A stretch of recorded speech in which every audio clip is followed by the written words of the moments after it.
আমার প্রিয়জনেরা, প্রভু যীশু খ্রিস্টের নামে আপনাদের প্রত্যেককে শুভেচ্ছা জানাই। আপনারা কেমন আছেন? আপনারা ভালো আছেন তো? আপনি কি ভাবছেন এই জায়গাটা একটা বনাঞ্চলের মতো দেখাচ্ছে? আপনি কি বনের মধ্যে দাঁড়িয়ে আছেন? চারিদিকে সুন্দর সুন্দর গাছ আর সবুজ ঘাসে ভরা এই মনোরম পরিবেশ। আপনি যে স্থানটি দেখছেন সেটি সুইডেন দেশে। সমুদ্রের তীরের কাছাকাছি বড় বড় গাছ আর সুন্দর বাগান রয়েছে। পরিবেশটা সত্যি খুবই মনোরম। প্রভু পৃথিবীর প্রতিটি দেশে নানা ধরনের গাছ সৃষ্টি করে স্থাপন করেছেন। এসব দেখে সত্যি বিস্মিত হতে হয়। আচ্ছা, আজ প্রভু আপনার জন্য কি বাক্য রেখেছেন আপনি জানেন? আজ একটি বিষয় অবশ্যই মনে রাখবেন। গীতসংহিতা ১১৭ অধ্যায় ২ পদে লেখা আছে, কেননা আমাদের উপরে তাঁহার দয়া মহৎ। প্রভুর সেই দয়াময় অনুগ্রহ অর্থাৎ তাঁর কৃপা আপনার ও আমার প্রতি মহান।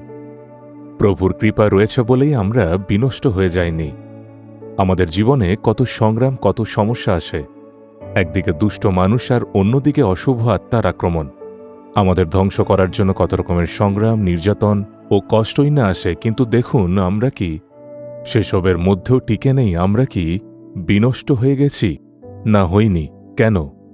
কারণ সেটি ঈশ্বরের কৃপা। এটি আমাদের শক্তির জন্য নয়, এটি আমাদের ভক্তি বা পবিত্রতার জন্যও নয়, বরং তার কৃপার কারণেই। আর কেউ কি বলতে পারে আমি এত বিশ্বস্ত, এত ধার্মিক, এত পবিত্র বলেই আমি দৃঢ়ভাবে দাঁড়িয়ে আছি? আমি কখনো তা বলতে পারিনি। আমি জানি আমি অযোগ্য, তবুও ঈশ্বরের উপস্থিতিতে আমি তাঁকে ধন্যবাদ জানাই, কারণ তিনি আমাকে তাঁর দৃষ্টিতে অনুগ্রহ দান করেছেন।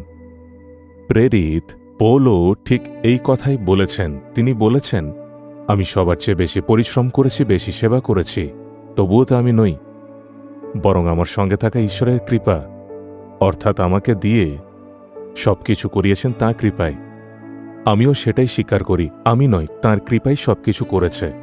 আপনার জীবনেও কি তাঁর কৃপা ছাড়া আপনি দৃঢ়ভাবে দাঁড়িয়ে থাকতে পারবেন? না। আজ আপনি জীবিত আছেন, সুস্থ আছেন, এটিও তাঁর কৃপা। আপনি নিরাপদে আছেন, এটিও তাঁর কৃপা। তাঁর কৃপা সত্যি মহান। কৃপা বলতে কি বোঝায় আমি কি আপনাদের বলিনি? কৃপা হল যিনি অযোগ্য ঈশ্বর তাঁর প্রতিও যে অনুগ্রহ দেখান, সেটাই কৃপা। আমরা সবাই অযোগ্য মানুষ আর তিনি সম্পূর্ণ পবিত্র ঈশ্বর। আপনি কি মনে করেন তাঁর সামনে গিয়ে দাঁড়ানোর মতো কোনো যোগ্যতা আমাদের নিজের আছে? না, তিনি নিজেই আমাদের যোগ্য করেছেন নিজের রক্তের দ্বারা। তিনি আমাদের মুক্ত করেছেন এবং তাঁর সামনে দাঁড়ানোর জন্য যোগ্য করেছেন।